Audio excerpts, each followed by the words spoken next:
Yaba mfowethu. Usuke ufunelana umsebenzi uzothi uhlukumeza abantu kulowo msebenzi. Yini into ekwenza ukuthi uvuke usuke kini emsebenzini?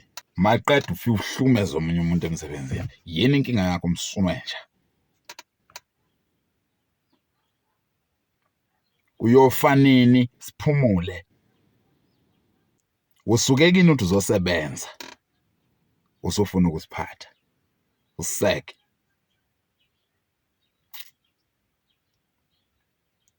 Uyisilima. Ufuna ukusiphatha useke.